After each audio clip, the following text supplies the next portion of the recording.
Rajesh, shall we start? Maybe, yes. Yeah. Maybe I'll take start a minute earlier because I'll just brief them about what's happening in MMA so that you don't eat up your time actually. Yeah, very good evening, ladies and gentlemen. Once again, very, very warm welcome to another edition of our evening talks. This is a little different from there, what we do every evening, every month and every year. But this we started because we strongly believe that to be a great leader, you have to be a great reader. And I have seen personally myself having interacted with so many great leaders in MMA platform. Even otherwise, even in armed forces, I had a privilege of working with top-notch both in ministry and they're all very voracious readers actually, and a knowledgeable person. And I always found when you are a leader with plenty of knowledge, without you are knowing your self-esteem goes sky high. Actually, you will be able to handle any situation. So keeping that in mind, only with the support of a brilliant team behind, we started the new series Read and Grow. Before I come to Read and Grow, let me briefly tell you what's happening in MMA so that if you have not seen inbox or maybe sometime a mail goes to junk box, here is just a reminder for you so that you don't miss some of the brilliant events what you're bringing it for you. Tomorrow, 27th, the next event is what's happening is tomorrow. Tomorrow evening at 6 o'clock, we are bringing you live the Cabin Care MMA Chinnikishan Innovation Award. It's a live telecast at Republic TV, Republic Network, and it's happening at 6 o'clock in the evening, 6 to 6:30. And you must watch this program because we have got some brilliant innovators shortlisted from 3 lakh imprints and about 3,000 people who nominated. About 233 actually applied, of which we shortlisted 33. The jury finally, after evaluation, shortlisted 12 for video recording. Of the 12, we picked up 3 brilliant innovators who will be awarded 1 lakh cash prize and also great recognition national level. And we are really privileged to present you. You must watch. We use state-of-art technology, brilliant digital visual effects to present this event tomorrow evening live Republic TV. Please do watch and do share your feedback. Your feedback is very, very important to us. Then on the 27th, again, a brilliant evening discussion on a very, very important Decisive India 2030. And it's a gazelle, a repo of the decade by Kiran Karnik. You all know Kiran Karnik is a thinker and a sharp analyst. And he'll be in conversation with Mr. Chandlia. Chandlia, the chairman of Aisha Group and brilliant industrialist, brilliant corporate leader again. Then on Saturday, 20th, the 30th, the Science of Art Marketing. A practitioner's perspective is Amrit Thomas is a former, he was a former DIGO, now he's a freelance and consultant. He's going to be talking to us on this subject. Very interesting. Amrit Thomas, some of the speakers here who have been part of our DIGO, you may be knowing him actually. Very interesting person. Then on the 1st of November, again, very interesting out of the box item because we want to really showcase to you how the government is really taking a lot of initiative. The changing environment of tax administration. We are bringing the top-notch tax administrators, the chief commissioners and a couple of people to come and conversation, interaction with the chartered accountants and all our corporate, so that you have a lot of issues with income tax authorities in terms of filing, e-filing, online portal, or even faceless evaluation, placeless scrutiny. So many things are happening. We thought, why can't we bring them face-to-face so that you can ask them frankly and they'll be able to answer to frankly. And this happened very rarely. The entire team of income tax department has come forward to have a chat with you. We do come and interact with them. If you have any query, not personal tax appeal, don't discuss with them. If you have any policy thing, I think you're most welcome to come and discuss. We have some outstanding panelists who will be making a great presentation that morning. And it's happening at MMA Management Center. It is a live event, in-person event at Management Center. On Thursday 18th, we have another interesting event. Future Proof Your Career for Success. This is our MMA flagship event, All India Management Convention.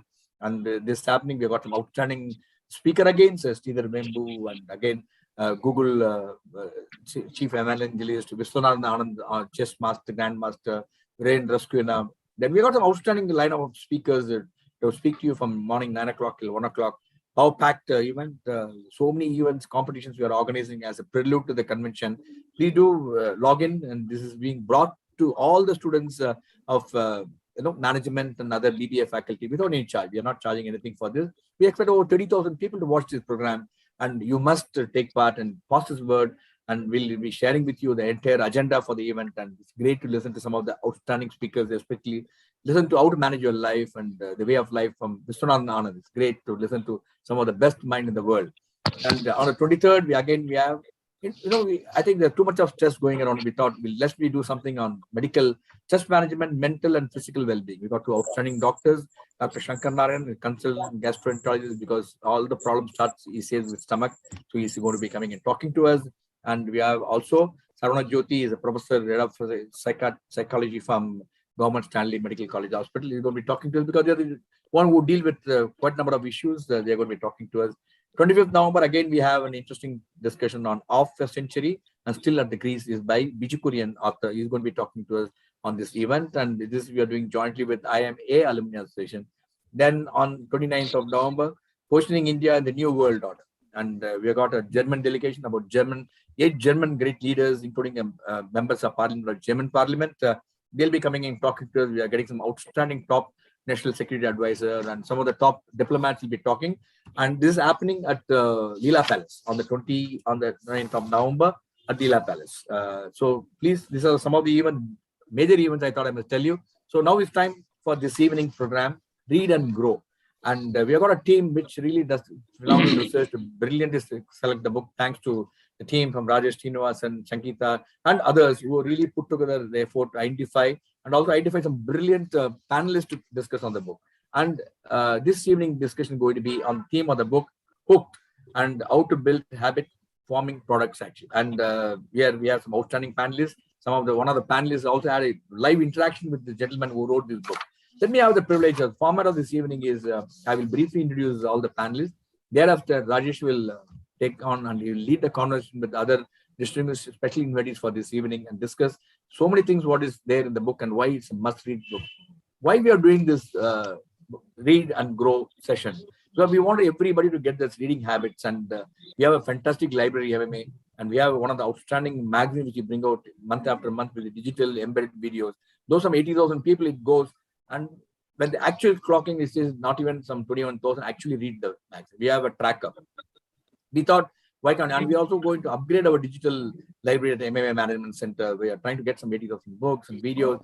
We are doing it for our members to read and grow. And that's our objective.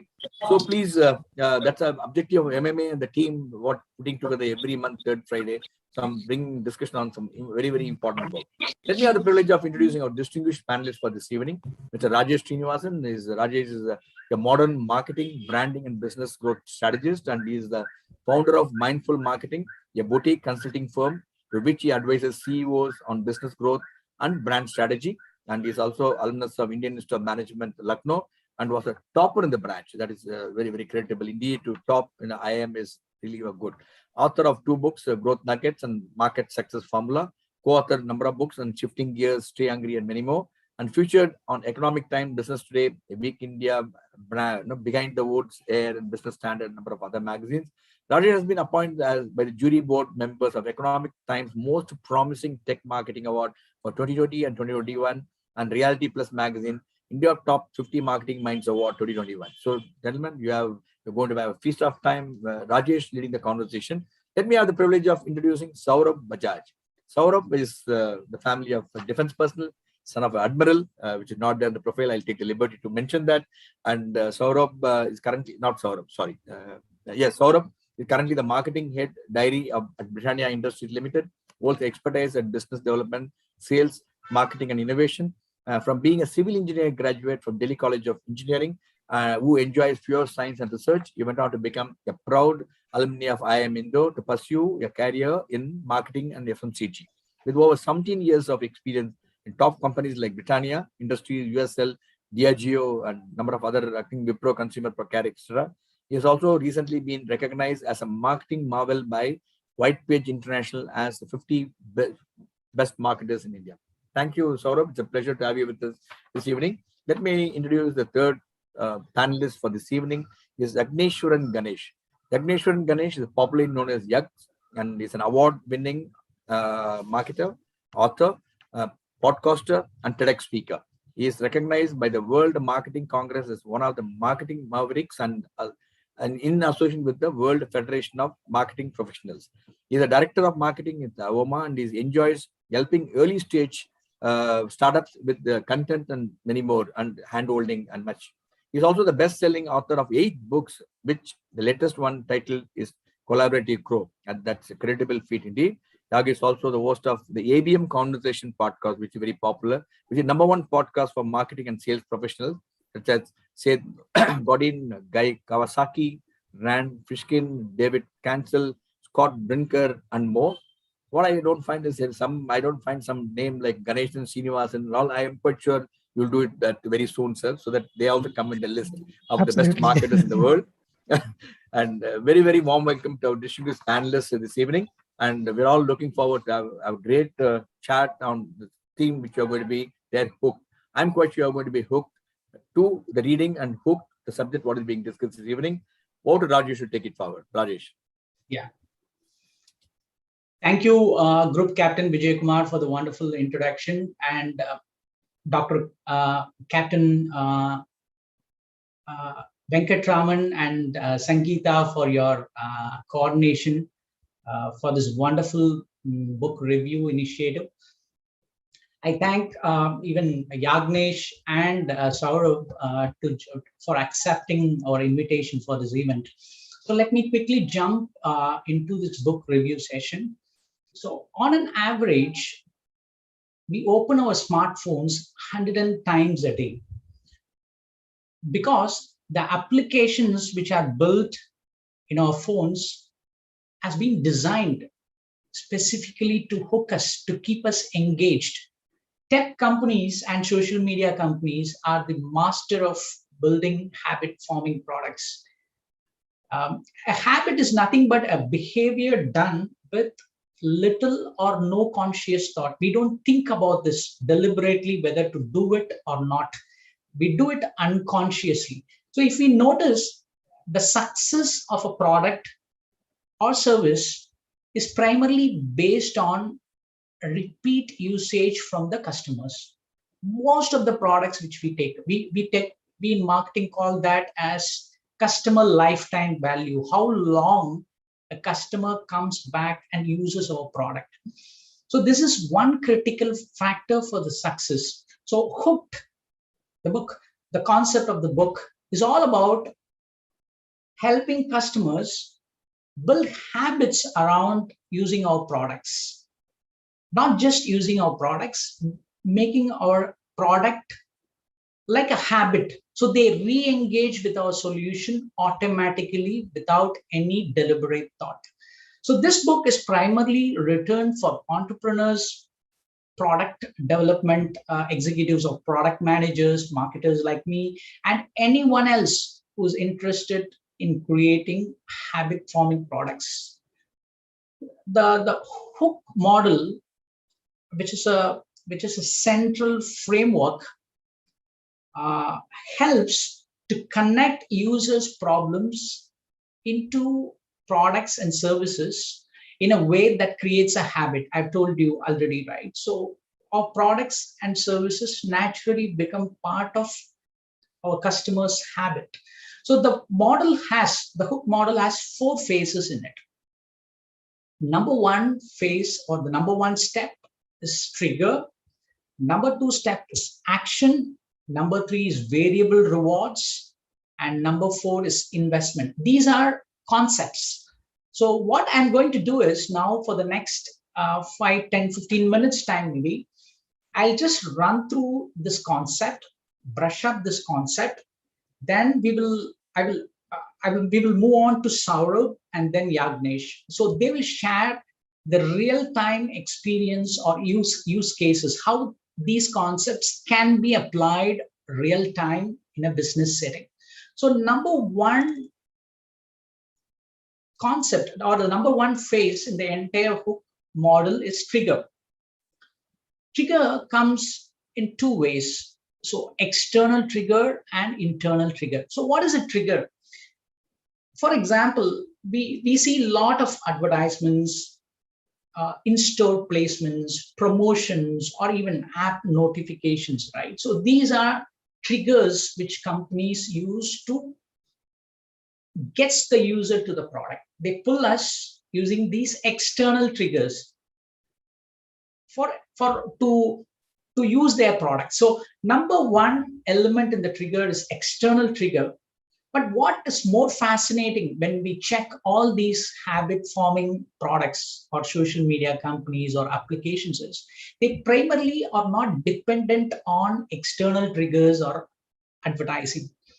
They focus primarily on internal triggers. Internal triggers manifest automatically in our minds. Internal triggers are nothing but emotions, our thoughts, which is deeply associated with some routine or even directly with the product or service. Take uh, brushing our teeth is a routine. So all these brands which are associated with this routine, we use these brands consistently, right? Like Colgate, Pepsodent, because it is deeply connected in the routine. We never ask, we don't ask this question every day, right? Do I need to brush my teeth, or do I need to drink coffee or tea, or do I need to use Facebook, LinkedIn? We don't ask these questions before we use this product. It has become a habit. So all these brands enjoy this benefit. So that is the importance of internal trigger. It means your our product or service has naturally ingrained in the thoughts and emotions of the users or customers. So this is the number one phase of the hook model, overall hook model, where we try to create a habit forming product.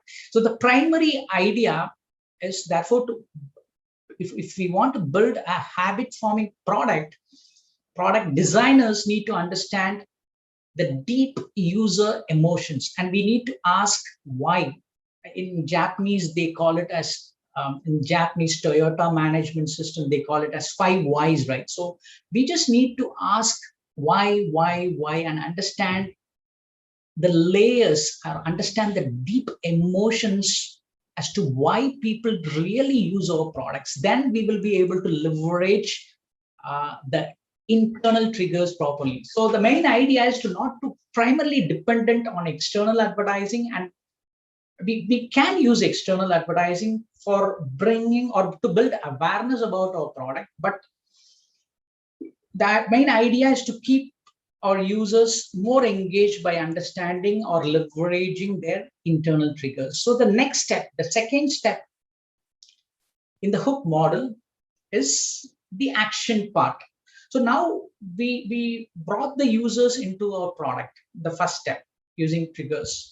Now we will have to make them to take some action. In marketing, we call this as call to action, right? So we ask them to call us, we ask them to open our email, we ask them to click a link, or we may even ask to buy a product. So it's an action part, right? So according to BJ Fogg is a social scientist, and he's also a Stanford University professor on behavioral economics. He says, if we want people to take action on something, this is a universal idea, the one which I am sharing. If we want people to take action, we need three things to happen simultaneously. Number one, the user or people, our target audience, must have sufficient motivation.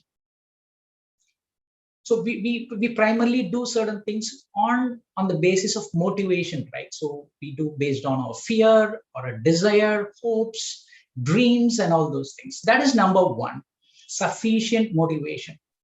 Number two component is the user must have the ability to complete the desired action. It means the ease of use. The more complicated the action is, the less engagement will happen. And the third element is a trigger. A trigger must be present in an environment. It may be an external trigger or an internal trigger to initiate that action. So three things must happen simultaneously if we want people to take action on anything. So the more simple the behavior is, the more easy. If the product ease of use is very good, we can get more engagement from the user.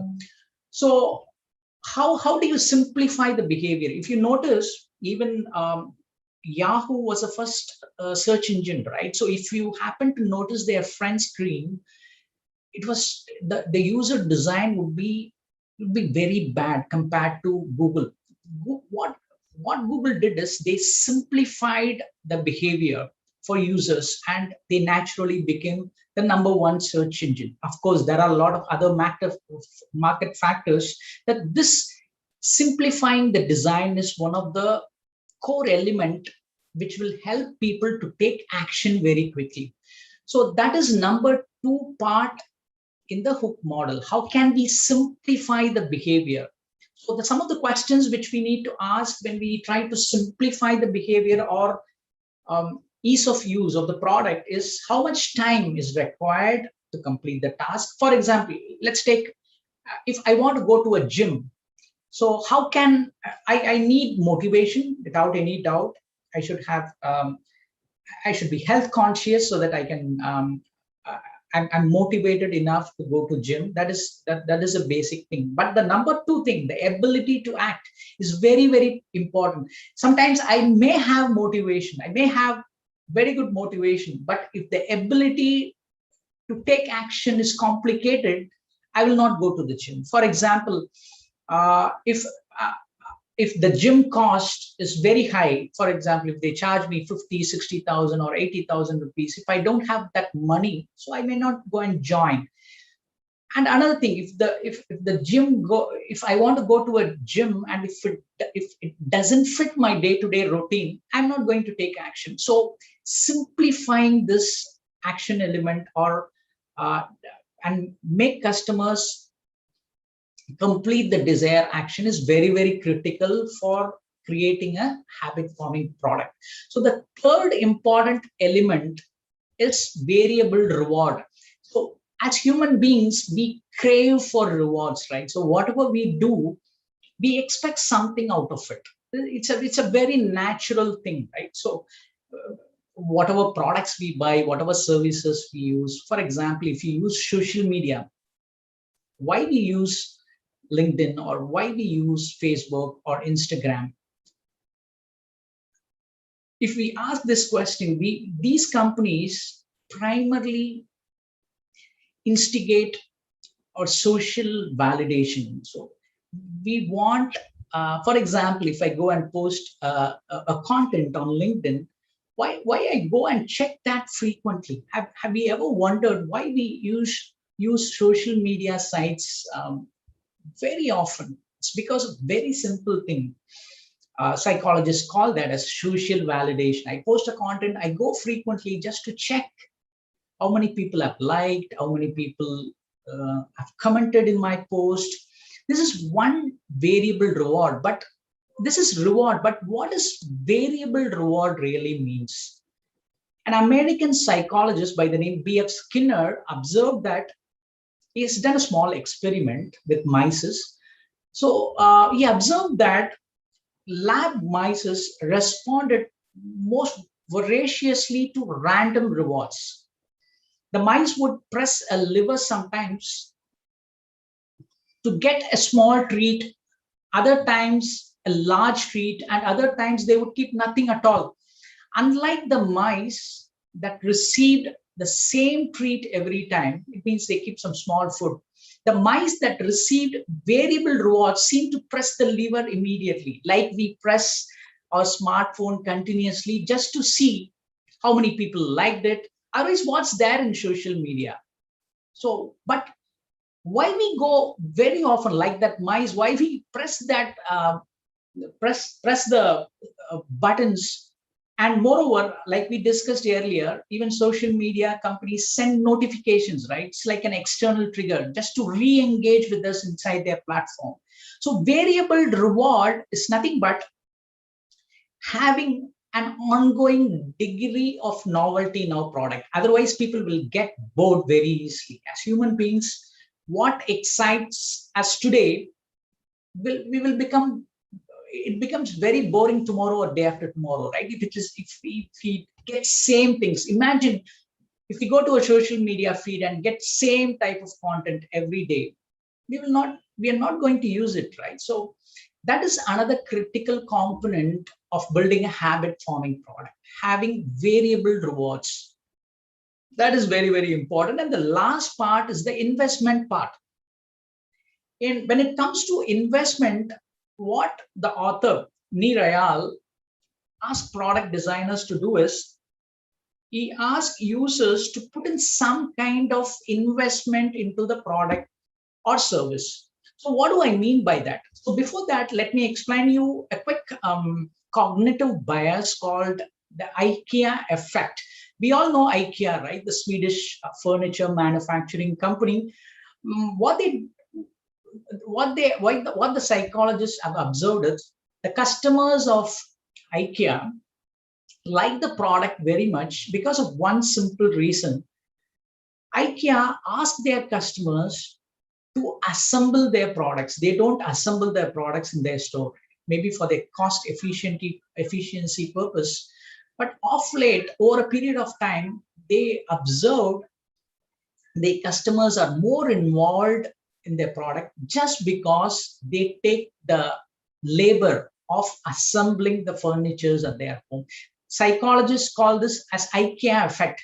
It means the idea is very simple. If we put more effort into something, we start loving it and we start using it more. We can notice this quite often, again, in all these social media platforms or applications, all these tech applications which we have.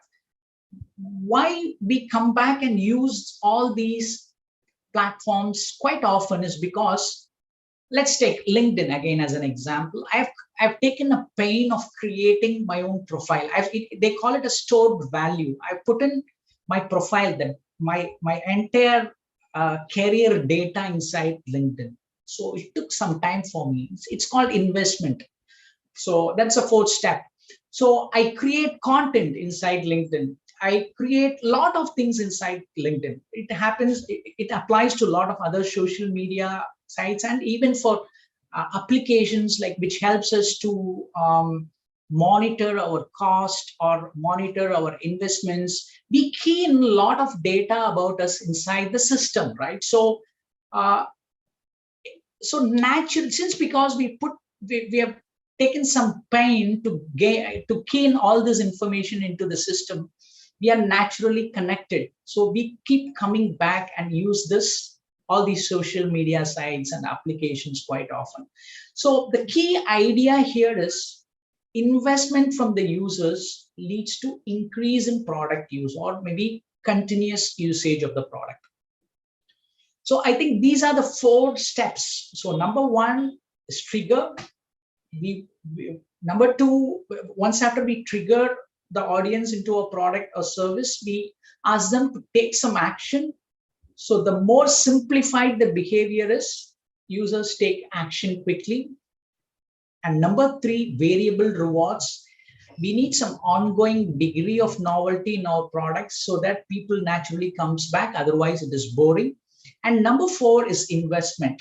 So we want people to put some effort in creating content or data, some kind of data into the system. If all these things align together, I think it's a perfect recipe for creating a habit forming product. So I would like to pass on the baton to Saurabh Bajaj. He has some deep experience.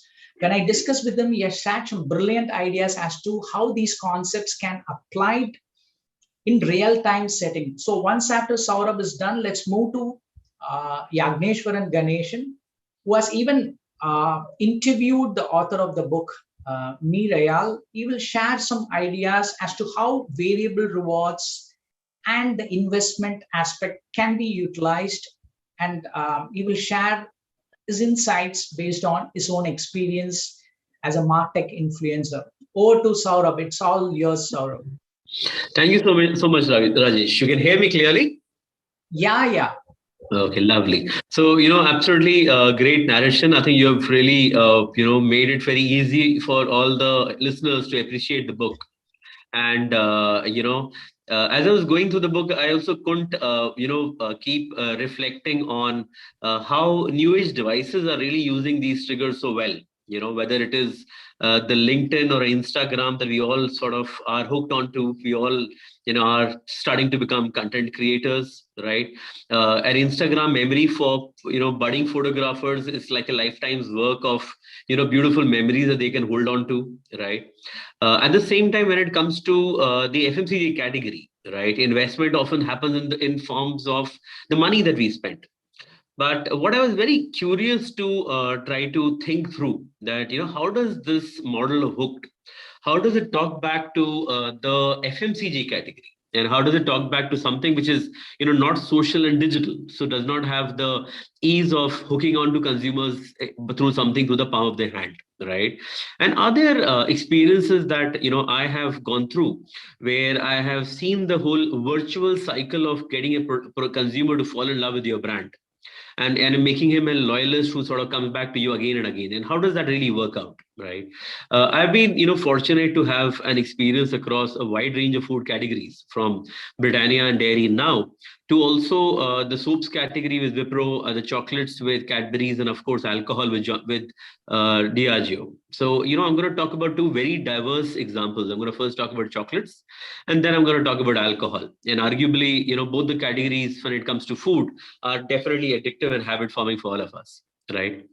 Now, when I took over as the brand manager for Cadbury's Celebrations. Now, Celebrations is a very different offer from a Cadbury's standpoint because it is a gifting product. Most other products from Cadbury's have an immediate gratification. You buy a chocolate, you consume it, and you're done. But gifting is different. The gratification essentially comes through the smile of the recipient. So it's a very different consumer shopper journey, right? And when I took over Celebrations way back in 2008, the brand had not been growing for almost the last 3 to 4 years, and it had not been making money. So it was quite a challenge for us to reignite the consumer's passion for that product. So what we did is we said, any kind of a consumer understanding can only come when you go out there and meet the consumer. So we traveled down to the small towns of Rajkot, Bareilly, and I still get goosebumps when I think about this particular interview that I took in a duplex. So on the second floor, I was speaking to the family of the tenant, right? The landlord was living in the floor below. And he talked about the fact that, he and his landlord have been sending their children to school together for the last 7 years. And nobody knows that they're not brothers. So we realize that there's a lot of joy in relationships, which is still there in the smaller parts of the country. But as a change, when you met consumers in Bombay and Delhi, you felt that gratification is lost because you don't know your neighbors. Even a Rakhi or a Diwali is a time to just maybe have a drink with, maybe make a few phone calls and a few WhatsApp and forwards. And we realized there's a lot of gratification in genuinely just making other people happy, right? So the trigger that we sent out there, right, was a simple tagline of, "To is Diwali, aap kise khush karoge?" This Diwali, whom are you going to make happy? Right. And then we set out some very beautiful radio ads and television commercials, which sort of gave a sort of emotional gift to the consumer in terms of what is the variable reward that is out there for you. So if you were to buy a box of Celebrations and, give it to that Khadoos Chacha, that uncle next door, just think what a smile he'll have on his face. Or, your secretary whom probably you have given a tough time to, what if you were to surprise her? Or that, foreigner who's been in your office, he doesn't understand your culture. Don't you think he'll be so happy and delighted? Right. So we sent out, all of these communications out there to sort of inspire people to be sort of triggered to sort of respond. Yeah. We also did a lot of interesting, initiatives to allow people to take actions. So we set up polls out there saying that, this time I will not make phone calls. I will go out there and physically meet people. We set out pledges like that. We allowed people to give social gifts to each other, where they could, experience the joy in a sort of tasteful manner. right? We even did some very fascinating activations where we said, you call in and tell us that you're not been able to find the flights to go back to Delhi and you're in Bombay. And on the eve of Diwali in the evening, we will fill a flight full of people and take people to celebrate Diwali. So we really brought this whole world arrive through various kind of rewards. And we brought in stories from consumers. So consumers are actually telling us that, triggered by your advertising, I decided to give chocolates to those people who were working on the eve of Diwali, the Swiggy delivery guy, right? And how good I felt about myself. Or I bought these 10 packs and gave it to all the housekeepers in my office or to my staff. Now, that's a very different behavior from what people are used to in a gifting. But because we really allowed people to take action in a very sustainable manner, we were able to see the shift in purchase that happened. And, we grew the brand celebrations by a 25% CAGR over 4 years. So from 150 crores to 300 crores, we doubled the brand because the power of the narrative and the stories were incredible. And really the investment that people made was not just in the, price of that box, but actually the social investment of, making the effort to go out there and really meet somebody. You might feel silly about giving a gift to a housekeeping boy, but the joy that you will feel is going to be brilliant. And that sets the entire brand into a virtuous cycle where you want to feel that joy every time and you want to feel that feeling of thoughtfulness. So, so a way of making an addictive purchase and really shifting brand metrics is something that we found by a powerful emotional trigger. There's another exciting example that I want to share is from the alcobev category. Now, I always found it fascinating when I was in alcohol that, frankly speaking, all alcohol from a functional benefit is all the same. I mean, they are essentially ethanol. That's all kinds of alcohol are. But different kinds of alcohol give you very different social rewards. Now, if you were to go to a duty free or to a bar, and you would see the bottle of Johnny Walker lying there behind the bartender, all of them have different heights. So for the same amount of liquid, but a Johnny Walker red label is a slightly smaller bottle, a black label is slightly bigger, a green label is even bigger, and a blue label is really the largest of them all. It is a way of signifying that, as you go down your career journey, there is a reward that we have for you that you give to yourself. And the price of that bottle can be significantly higher. And that sort of talks about a rite of passage. So there's a rite of passage when you start drinking. As you get your first job, there's a second rite of passage where you graduate to a better scotch. When you reach middle management, you can reward yourself even further. And when you, finally are towards the pinnacle of your career journey, you have nothing but the best, right? And believe you me, there is a very distinct reward for a consumer saying that, what, I have money, I have wealth, I have fame, I have social status. But, what is a little reward that I gift myself? And that often is that drink, right? And the rewards that you gift yourself is not so much in the alcohol that you buy, but really the memories that you create. And oftentimes, in a brand like a Captain Morgan, which I was instrumental in its launch in the country, we created this iconic character called the Captain, who will roam across various bars. And whenever somebody is ordering a Captain and cola, he will go on the seat and make them have a brilliant time. He'll play games with them. He's this larger than life 6 feet character. And consumers will have those stories to tell all their friends that, what, I had an epic evening. So again, it was a similar trigger saying that, you have a trigger of alcohol, which is really the bottle, the in-store gratification. Often we build these triggers by giving them rewards on the slot. So you'll have these Johnny Walker glasses, which are often held over. So there are these variable rewards in terms of how will I have that epic evening? Will I have the captain drinking with me? Would I be having a particular cutlery? The action is a trigger to buy the purchase, to purchase a particular high, investment bottle and really gift myself. And when I invest in a particular brand and I collect those stories year after year, it becomes into something that you want to hold on to. Right. I mean, the reason why so many CEOs in the industry still buy an old monk is because they have the investment of so many years of stories that they have grown out with. And each time they buy it, all of those stories come back to them again and again. So it becomes into a self-fulfilling cycle where, each experience of buying the product, weaves that, that narrative to you in such a manner that becomes so rich and memorable that each builds on top of the other. And that, I think, is at the heart of any brand, any powerful brand, at the heart of it is really a memorable trigger which allows you to take action, gives you very different variable rewards that you further collect. And the investment of you spending your evening with these particular brands, builds it into a virtuous cycle that, allows you to repeat the trigger again and again. And these triggers are then internal. It's about the stories that I've collected.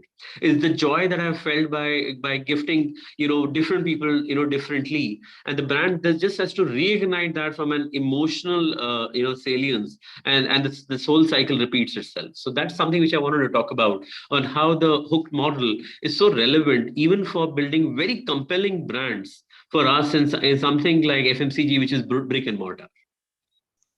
Awesome, Saurabh.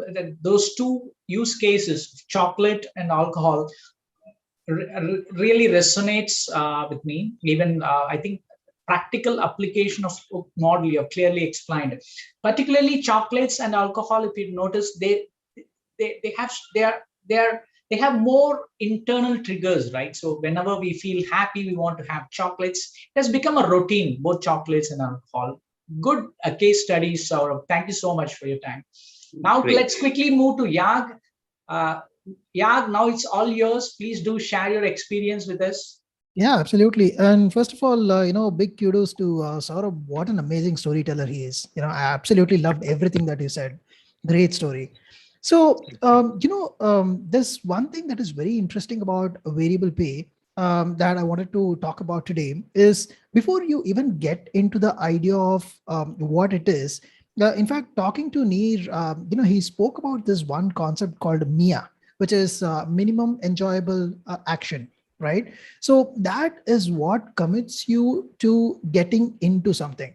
So let me tell you what MIA is all about. From my personal example. So about, say, a month and a half ago, I started running.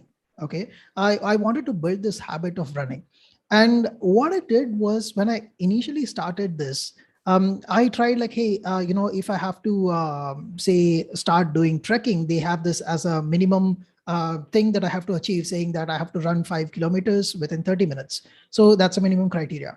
But how do I start to train for that? If I start with saying, hey, let me start running right away, then at best, I would have run for about 30 seconds and then I would stop. And then I start walking, or I feel tired. And then I look at the daunting list of another, say, 4 kilometers and, 4.9 kilometers to go. It's like, no, I will begin to think of, I should give this up. So what do you do is you start doing things that you enjoy in that. So as a first step, then I started walking. Said, hey, how do I enjoy my walking? I will listen to podcasts, I'll listen to songs, or I'll probably, give a call to my parents or talk to a friend, and spend that time walking with few things that I enjoy. And over a period of time, my walking becomes consistent. And from there on, I slowly extend my run periods to, like, say, 30 seconds, 40 seconds to 1 minute. And slowly I keep increasing. And in a pan of about 1 month or so, I'm continuously able to run for at least 2.5 kilometers at a stretch, so that I'm able to make this. So this is the minimum commitment. Now, the variable aspect is that I'm telling you the story because once I started this, I started looking at all these virtual marathons and how do I combine these two, and how are they using the factors to actually get people into this. So I'm part of this community called Conqueror. Okay. So this community, what they do is they have this long stretches of about, say, they have different challenges. Like, say, for example, they have this run between Marathon to Athens, or probably around the Giza pyramids in Egypt, or say your Grand Canyon in the US. So each of these runs have specific kilometers. Either it's a thing about running 70 kilometers or 300 kilometers or whatever, and you set up your own time. The variability that you can set up is, you say that, hey, I'll do this, but internally you have this push saying that, let me do it in a shorter period of time, so that I tell myself that I'm able to do it quicker and I'm becoming more consistent. Now, the reward aspect here is that every time I finish this, they ship a medal from the US. Yesterday I got a medal. I posted this on Instagram, and the best part was there is a very strong community around this on Facebook, which is a private community. And I was surprised to receive about, like, say, 400 plus comments on that post. Never have I ever received, even for my TEDx talk or any of those things, that much. Wow. And I was like, this is amazing. I got excited. Now, the variable aspect is where the actual, value kicks in, because you're going to get some reward, but you don't know how much, right? So last year, if you remember, Google Pay did this, Diwali related stuff, saying that if you collect this 5 diyas, you will be able to use it for something else. Right. So you never knew what you're going to get at every purchase, but that sense of trigger makes you use Google Pay more. And gradually, if you observe during that period, the amount of usage of a Paytm or PhonePe came down and Google Pay started going up. So in many ways, this is also, part of gamification. Right. So if anybody is interested, on a side note, you should also read this book called Actionable Gamification by somebody called Yukai Chow. He talks about 8 different triggers that actually helps. So that's one aspect of it. And then think about coupon randomization that a Swiggy uses or anybody else uses. You get an off, but you don't know what coupon is going to get you how much amount off. Something might say that 25% off, something might say that 500 rupees. You try all of these things back and forth, and then you see what is the reward that you're getting. So it's like until you scratch that card, you don't know what you're getting. That's the excitement that hooks you up. Now, I also want to talk about the investment side of things, which is the most interesting thing, because as marketers, one thing that we always try to do is we try to optimize too much for results, right? We say that, hey, can I achieve this outcome? So what do I do for it? But when you observe this concept of what Neer talks about, you realize that, hey, you can, if you try to observe and if you try to kind of optimize yourself for the outcome from day one, you're definitely not going to get the results and you're going to get bogged down very quickly. So instead, how do you flip the switch? Now, I'll give you the example of how people got used to Slack as a tool. Okay. So when Slack is an internal communication tool, I mean, pretty much now everybody around the world is using, especially given that we are in a remote environment and we have to talk asynchronously. Like, unlike Zoom, where we have to be in person to have this conversation, Slack can happen. Like, I can ping you like I'm doing to you in WhatsApp. You can reply anytime and we can still, share files and do all of those things. Now, in the initial days, the way Slack optimized their entire growth process was they did not say how many signups am I going for, or like how many ads do I run so that I get more downloads and all of that. They looked at how people are using the product and they came up with an internal data factor saying that anybody who is investing about 2,000 conversations in a day across the organization. Now that's the behavior. We see that if that's happening, then this company will definitely use Slack for the long term. They observe that. And in fact, in my own organization, in Avoma, one of the things that I personally have tried and figured out is, see, if we want to increase the number of signups for our product, so we never ran ads for free trials. Instead, what we did was we understood that anybody who is, like, say, for example, signing up this product, they have visited about like 14 or 15 pages minimum on our website. And they have invested that amount of time in kind of understanding who our competitors are, what are the things that they want to do. And once they're committed to that, then they are interested in buying the product. So my entire thought process was like, hey, forget optimizing for signups. Let's start optimizing for this behavior. Let's start creating that kind of content that will help people to go from here to here and fulfill that journey. So in that course of time, we realized that, hey, there are opportunities where I can help my customers to even buy my competitor's product. In fact, I did that as an experiment. One of our competitors' name, they are Gong. So what I did was, whoever bought Gong, they were comparing them with another product called Chorus. So what we did there is we created a content around how do you use Gong, how do you use Chorus, or like when you're trying to buy between these two, how do you evaluate them? Now, the natural tendency for most marketers is to say that let me do Gong versus Chorus versus Avoma. And the moment I look at it, or if you are looking at it as a end prospect, you're going to think that, okay, this is kind of published on Avoma's website, which means they are going to invariably talk that Avoma is better of the three. You're already starting with that mindset and nobody's going to trust you, right? So instead we said, we'll not talk about Avoma. Let's just compare these two. This is what people have come for. We'll genuinely say what is good in this, what is good in this, and who should use this, who should use that, and help. And eventually by that factor, what happened was almost like a good 80% of the people who read that content ended up buying our product. And we had not even spoken anything about product, or we have not even spoken anything bad about our competitor. And that happened. Similarly, when you look at any company trying to create adoption for their product, is trying to look at that initial commitment that they can get from the customer, the commitment in terms of usage. So that's what, look at CRM companies, for example. If somebody is using a Salesforce or a HubSpot, why is it so difficult for somebody to move from one CRM to another CRM? You might even, in fact, I've tested this out.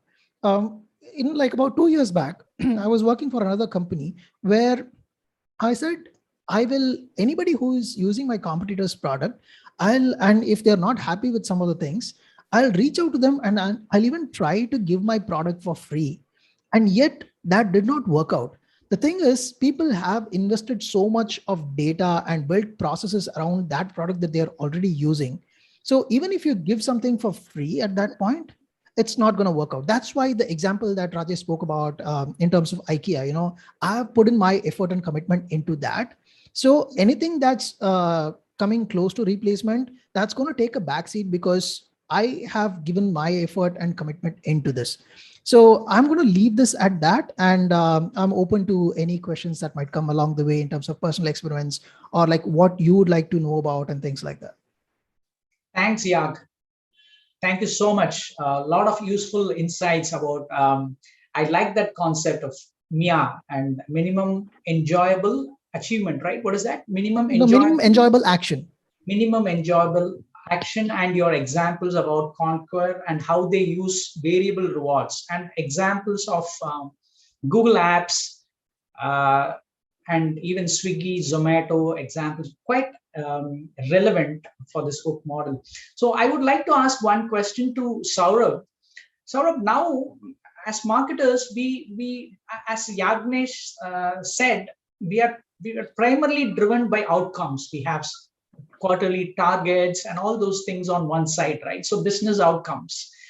But after reading this book, even after listening to both of you, I've realized the importance of having the consumer psychology mindset. I think marketers should be well versed in consumer psychology and more particularly behavioral economics. A lot of these ideas which we have been discussing are around that, right? So how do you feel for budding marketers or already marketers who are at the top level? What do you think of the importance of behavioral economics or psychology in business growth?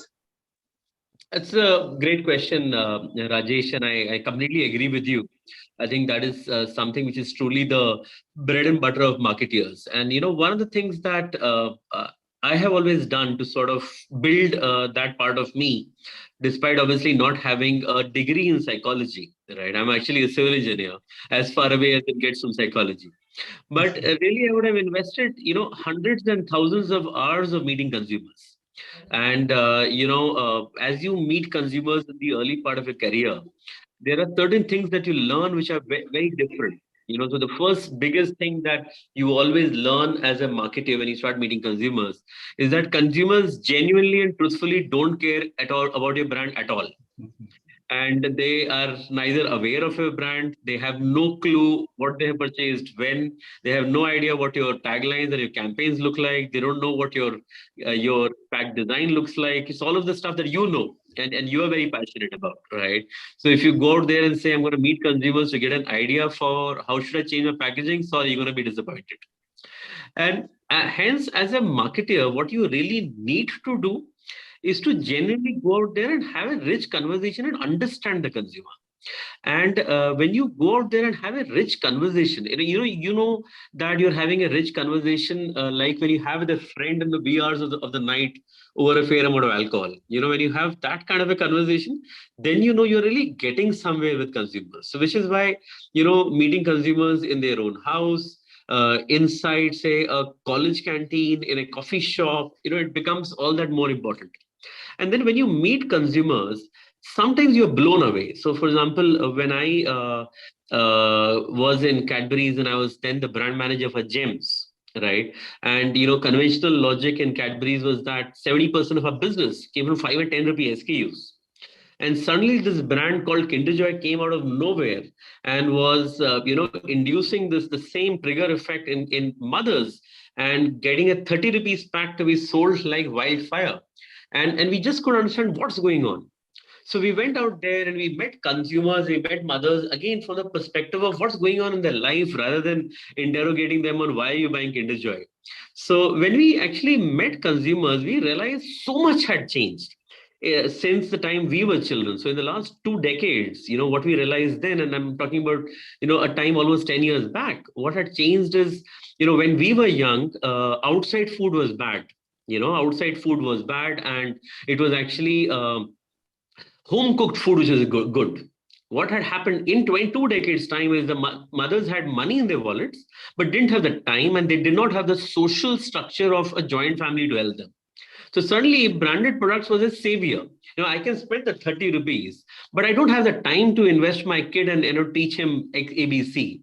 So if I have a product which says, what, your children are going to pester you the moment you come back home, and why don't you just buy the simple toy for 30 bucks? And hey, by the way, see all that white cream out there? That's probably milk and calcium. So, it's not so bad for the mother as well.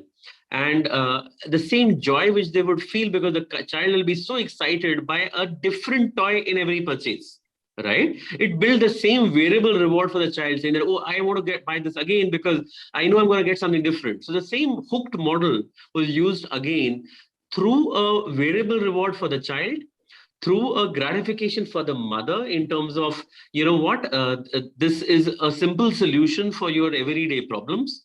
And again, it is really behavior science and behavior, economics that sort of gets, into your solution. But you do that by genuinely spending hours of spending time with the consumer to understand the consumer and how mindsets have shifted, right?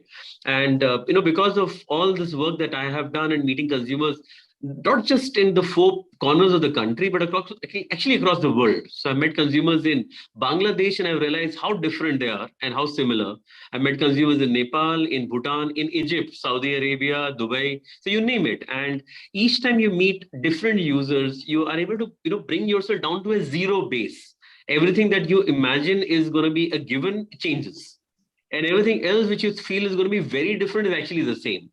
So, and that's when you actually realize that, how powerful, simple human truths helps you make addictive products, and really, consumer behavioral psychology is at the heart of all of it. Great, Saurabh. Now, being a head marketing for one of the most famous brands in India, you have made a very bold statement. Customers don't care about what we marketers do. I truly appreciate that, Saurabh. That realization is very, very important. So it makes us, it brings some kind of humility inside us and go and meet customers in real time, right? So one of the key ideas which I have learned from Japanese Toyota, I'm a big fan of Toyota management system. They use a concept called Genchi Genputsu. It means go to the place of action and learn the facts. Don't just rely on opinions and don't just have meetings inside your company to take some critical decisions about the product. I truly appreciate that idea, Saurabh. Now, a quick question to Yag. After this, we will open the session for the audience. Yag, when I listened to your podcast, ABM Conversation podcast, where you have interviewed Neil Ayal, the author of the book, you have asked one wonderful question to him. All these ideas which he has written in the hook model, some of the companies use this to manipulate their audience, right? So to hook them, use their product without offering quality services. So can you just share with us how not to become manipulative, and at the same time use this hook model to change the life of our audience? Sure. So first of all, I think the word manipulative is something to be generally rethought, because see, most of the things that we do are still in our control. There is this concept that Neil also speaks about, is this concept called learned helplessness. Okay, so the thing is, because there are these Netflix movies like Social Dilemma and all of that, you are forced into this thought process of hey, somebody is manipulating you, somebody is taking control of your life and all of that. Not really. Okay.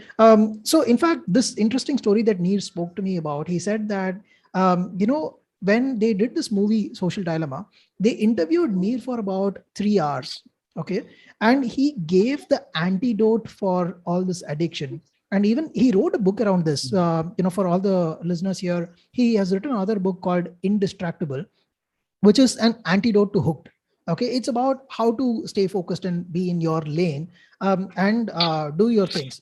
So see, again, distraction and being manipulated are two entirely different things. You know what to do and what is your priority. Okay, so that's there.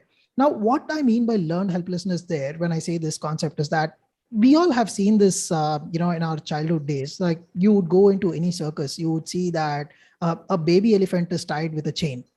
Okay, and then what happens is, the bigger elephant is tied just with a simple rope, but the elephant never tries. It has the might to get off the rope, but because in the childhood it's trained with a chain and it knows that it cannot come off it, it does not even give it a try as it grows up. Its mindset is that, hey, I'll never be able to do this. So that is what is learned helplessness. By over a period of time, you start to believe that you're helpless. Somebody needs to do this. And this is what today's media is doing to us. The kind of I also believe in the statement that the media that you consume, or the content that you consume, consumes you.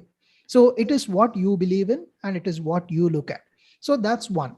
How do you stay indistractable is, first, you figure out what your priorities are, what you want to do. And at the same time, see, all these, say, being like being addicted to social media or like wanting to be there, it should become a process. In fact, there is something called a Pomodoro technique, which talks about stay focused to your work for 20 minutes, take a few minutes of break, then again do it in shots, and all of that is fine. So ultimately it boils down to what you're looking at, how do you build your principles and what you want to do. So that's at the core of everything. And now, in terms of, say, how do you make this into a practice? I would say things can start with as simple as having a to-do list for the day. Okay. So if it's again going back to your habit forming technique, where you can say that if I do all these things, I reward myself with something. You can still use the hook technique to stay indistracted. So at the end of the day, it's going to be our own call as to where we use it. And you cannot forbid anyone, how they're going to use something, but only we can equip ourselves to being more smarter with how we make use of the tools that we get. Thanks, Yag. The wonderful thing Nir Eyal has done is he has even created an antithesis for his own model, hook model, and launched a book called Indistractable and How to Stay Focused. Thanks for pointing that out, Yag. Now, over to Captain Venkatraman. You can open the session for the floor. We are ready to take the questions. Thank you, Rajesh, and thanks to Yag as well as Saurabh. It's been a fabulous discussion. I think they have close more than 100 people who actually joined us for the session. They've been there throughout the session. This is only on Zoom, and we have at least more than 1,000 people watching us on the other social media channels of MMA. And we're indeed glad that the discussion has gone up so very lively. So there are a few questions that have come to us on social media, and I think because all three are equally have equal expertise in marketing and the subjects that we've discussed just now. So I will not have any specific sequence in mind. Maybe I'll just call out any one of you to answer these questions so that we can have more questions answered. And that's the idea. So let me begin by asking a very, very interesting question from a student called Nupur. She just wants to know, what is the difference between habit and an addiction? May I take this question to Rajesh? Both are same, I would say. Addiction has a negative connotation in it. For example, if I smoke continuously, it is like an habit, right? So even if I go to gym continuously, it is an habit. It is also an addiction. If I go to gymnasium very frequently, or if I do walking continuously, and after a point of time, if I feel compulsive to do that, it becomes an addiction. So the key difference between habit and addiction is habit. We don't find that compulsive. There is no, if we stop that, there is no withdrawal symptom. But in addictions, in all the addictions, you will have withdrawal symptoms. You will feel, once you stop it, you will feel disturbed. You will feel very disturbed. And even it happens in coffee also. A lot of times people drink coffee continuously, and when they want to stop it, they find it uncomfortable. There are withdrawal symptoms. So habit, we can use it for good things like building, eating good stuff, staying fit, and all those things. Addiction, as I said, it has a negative connotation. It draws our energy out. It sucks our energy out, and we feel disturbed once after we stop it. Thank you, Rajesh. And any other, out of the three, if anyone else wants to add something to it that comes to your mind, you're most welcome. But maybe I'll just add one line saying that generally for habits, we get into it consciously, and addiction happens without our voluntary involvement. Great. That seems to be a very good value addition. And the next question is actually, I found it's an extension. This comes from Mrs. Bhavani from Trichy. I'll take this to Saurabh. Why is it difficult to develop good habits? And we find that people normally develop not so good habits easily. For instance, I think one thing which Mr. Rajesh, I think, referred to was has come here. For instance, going for an early morning walk or going for a gym or an exercise is found to be difficult, whereas finding some other habit, getting habituated to smoking, social media, watching movies, and all that comes very easily. It's a good question, but it's probably more philosophical than marketing. And, having spoiled all my teeth with cavities from Cadbury's and, getting after my liver with alcohol, I can appreciate where it is coming from. But I think the thing is that, finally, too much of anything is a bad thing. And there are as many people who would say, who would have got injuries by excessive, sports, tearing their ligament, right? Or people who are actually adventure enthusiasts and they go for long bike rides and, probably put their, family would wonder whether their life is in peril. So I think it's really about the fact that, too much of anything is not a great thing. And anything in moderation is great, So I would say, a tipple of alcohol is a great thing when it drives networking, bonding, gives you great emotional satisfaction. But too much of anything is a bad thing. And I think the fact is we often forget where, boundaries cross over. And I think that's where it feels that doing anything good seems tougher, while doing the bad things we always feel much easier. Good answer. I think not coming from a behavioral scientist, it's definitely a fantastic answer. Thank you. And the third question is more technical. I think coming from the behavioral to the technical domain. If I can pose this to you, how to deal with the competitive landscape when consumer spending habits are fundamentally altered? This is from Mr. Arun from Bangalore. So I didn't get the question, like competitive landscape, what is that? Yeah, how to deal with the competitive landscape when consumers' spending habits are fundamentally altered. Right. So if I'm understanding this right, I would say, generally, it depends on where you come from. Like say, for example, certain industries change the way certain things are done. Like say, if you look at if you look at the smartphone category, okay, in 2007, when iPhone came in for the first time, it changed the perception of what a smartphone was. In fact, Apple was not the first company to come up with smartphone. BlackBerry was there. But there was a perception created with the masterful storytelling of Steve Jobs, where he said that, hey, this is what a smartphone should look like. It should fit in your hand. It should be easy. It should be one click. At the same time, the amazing keynote that he had, he spoke about three things, saying that you have the internet, you have the MP3 player, and you have your phone. And do you want three different devices? No, let's make it here. So the kind of story that you tell, that really helps a lot. That's number one.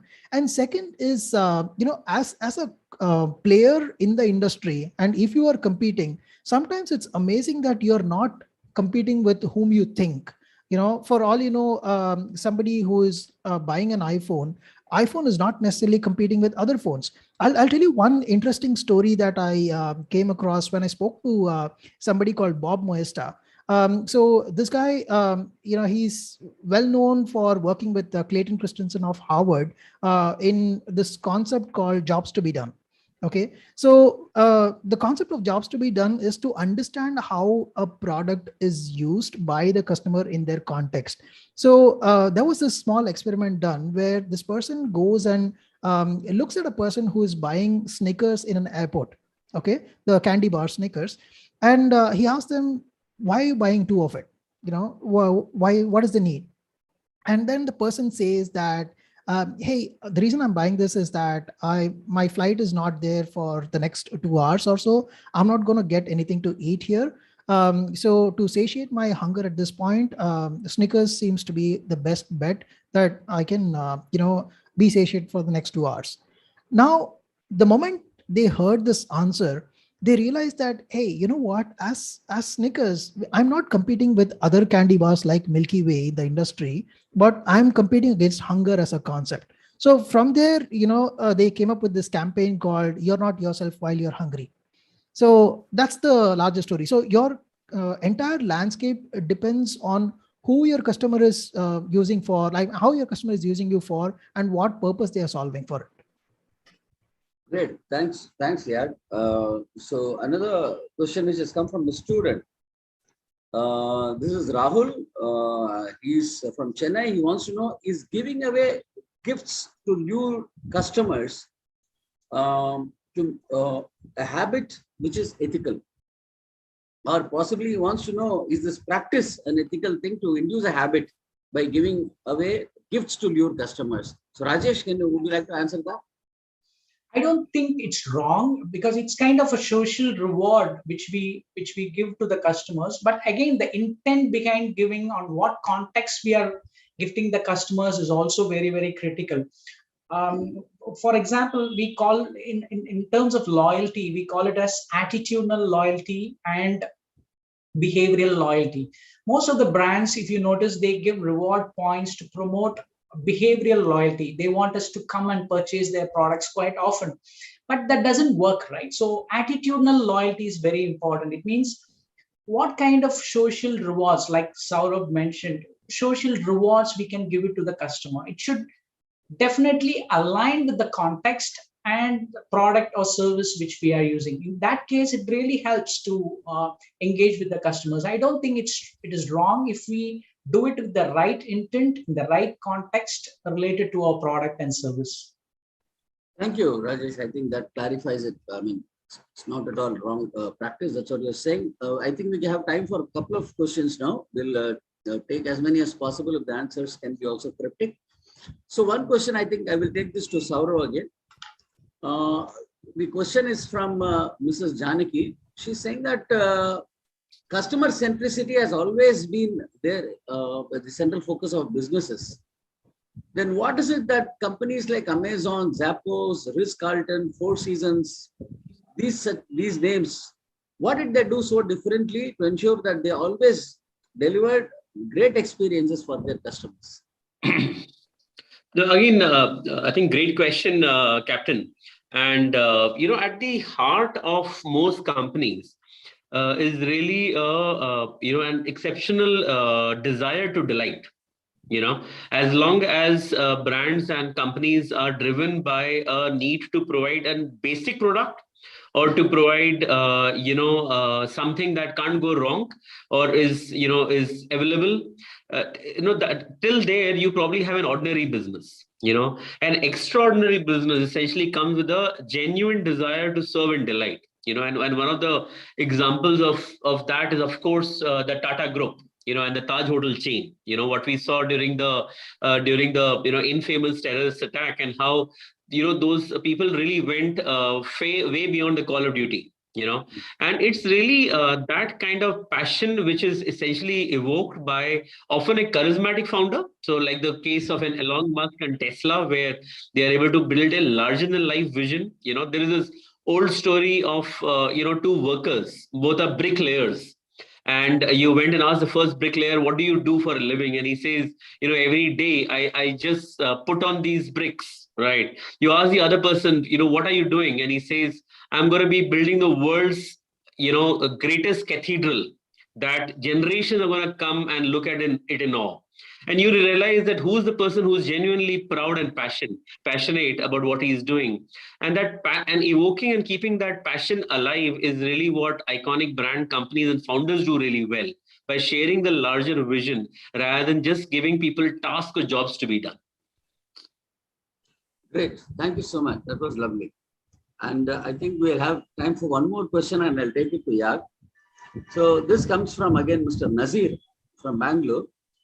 So he wants to know, sir, once someone develops taste for a particular product, people tend to stick to that product, even if there is a superior product available in the market after that. So as marketer, what would be your strategy to effect a change in taste for these kind of customers? So generally, again, a taste as a concept, I truly believe that it's the perception. It is not a reality. In fact, you've seen Coke and Pepsi do blind tests and not find much of a difference between the two, to put it bluntly. But see, at the end of the day, the thing is, what you feel by buying a product is what is the core impact. Okay, so like say, for example, Saurabh spoke about different alcohol bottles which might have the same content at the same level, but priced differently. So you get a different feeling when you buy that. You have a premium feeling for someone, and you might have that, this is not so great for the next one. So at the end of the day, if you want to change the mindset of the people, it is all about how do you impact them emotionally? What kind of a story? People are not buying the product. People are buying the why. Simon Sinek talks about it. Start with why, right? So when you look at the story of somebody like an Apple, they are not talking about, hey, we build amazing computers and you need to buy it. This is for this people. But they start with the purpose of, hey, we are for specific kind of people who wants to challenge the status quo. Right. So once that comes in, then you are naturally attached to a brand, and it is very, very difficult to switch. So going back to the hook concept that we spoke about, either if people are invested in terms of their work, like an IKEA or say a Slack, it's very difficult to switch. Or if they are invested emotionally with the story, it's very difficult to switch. So otherwise, there's no point. At the end of the day, the dream of every particular product is to build a brand, which is nothing but a story or an emotion or a feeling. So when you can do that, it's very difficult to switch. It's you go and build a different angle for yourself. So what you do is, instead of trying to snatch the customers of some product, you start attracting people for those that believe in your DNA, in your story, in your concept, and then they bound to be far more loyal and stick with you for a longer time. Thank you. That was very comprehensive, I would say. So I think I'm afraid that's all the time we have for the question and answer session. Now I'll request Rajesh, if you have any final concluding remarks to make, even the other two gentlemen, please, a short concluding remark. Let me start with Rajesh before I propose the formal vote of thanks. Yes, Rajesh. First of all, I thank you, Captain, and the entire MMA team for putting this event together. Wonderful initiative, book review session. And I sincerely thank Saurabh and Yagnesh for accepting this invite and sharing some awesome insights to the audience. I truly appreciate your time. Thank you so much, Yagnesh and Saurabh. And I thank the audience also for asking some brilliant questions, exciting questions. So thank you so much, all of you. Saurabh, would you like to say something as concluding remarks? Yeah, no, absolutely. I think it was a absolutely great session. Really enjoyed talking to all of you, and sharing a few stories is always fun that way.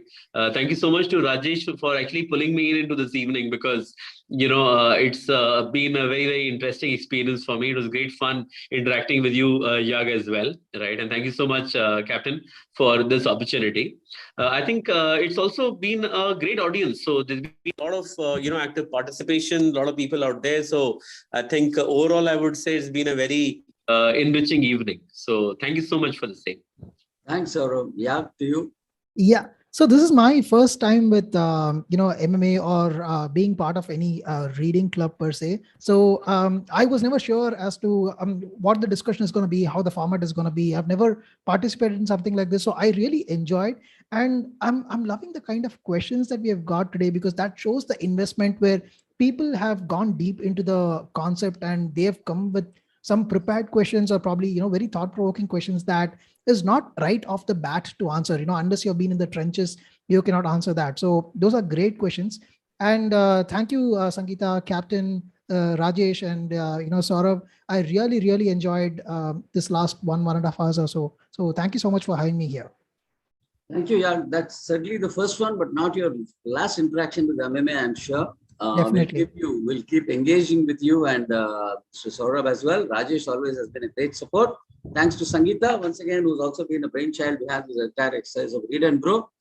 Group Captain Vijay Kumar is also there with us. So I just want to add, just to tell them, besides about 95 odd people Zoom, we have over 850 people watch this program live on all our social media, our live webinar, YouTube, Facebook, and that's a good number for book reading review, and that clearly shows, I think, the effort what you have put in this evening is really all worth it.